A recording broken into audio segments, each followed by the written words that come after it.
Uralungal labour contract society chairman അന്തരിച്ച രമേശൻ പാലേരിക്ക് വടകര പൗരാവലിയുടെ ശ്രദ്ധാഞ്ജലി പരിപാടി സംഘടിപ്പിച്ചു. വടകര മുനിസിപ്പൽ പാർക്ക് ഓഡിറ്റോറിയത്തിൽ municipal chairman P K Sasi അധ്യക്ഷത വഹിച്ച ചടങ്ങിൽ MLA K Rema, standing committee chairman P K Satheesan, C Bhaskaran master, Soman Muthuvana, P Damodaran master, P Somasekharan, ward councillor Bijukumar, P Rajan, Manalil Mohanan, VP Rameshan, Pappan Narippatta, എടയത്തു Sreedharan, Adiyeri Raveendran, Sugunesh കുറ്റിയിൽ, കായക്ക Rajan, Vinod Cheriyath, KP Rajeevan, CK Sudheer Kumar, KM Balakrishnan, Mustafa Muttungal, Ajith Palayad എന്നിവർ സംസാരിച്ചു. ടി ശ്രീനിവാസൻ സ്വാഗതവും പറമ്പത്ത് രവീന്ദ്രൻ നന്ദിയും പറഞ്ഞു.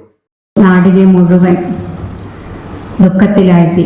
അത് വെറുതെ വാക്കുകൾ കൊണ്ട് പറയുന്നതല്ല, മറിച്ച് ഓരോരുത്തരും ഹൃദയം കൊണ്ട് സംസാരിക്കുകയാണ് രമേശ് ചേട്ടൻ്റെ നഷ്ടത്തെ സംബന്ധിച്ച്. നാടിനുള്ള തീരാ ദുഃഖം അല്ലെങ്കിൽ തീരാ നഷ്ടം അത് നികത്തുക എളുപ്പമാണ് എന്ന് എനിക്ക് തോന്നുന്നില്ല. അതുപോലൊരു മനുഷ്യൻ, ഒരു പച്ചയായ മനുഷ്യൻ ഈ നാടിനെ പിടിച്ചെടുത്ത് നമ്മുടെ നാടിൻ്റെ പേര് ലോകോത്തരത്തിലേക്ക് ഉയർത്തി. അത് എങ്ങനെ സാധിച്ചു എന്നുള്ളത് അദ്ദേഹത്തെക്കുറിച്ച് ആലോചിക്കും പലപ്പോഴും അത്ഭുതമാണ്.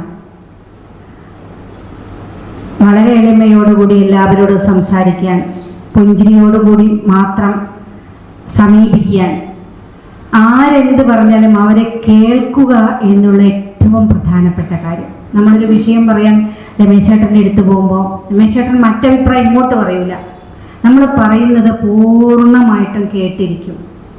അങ്ങനെ ഏറ്റവും നല്ല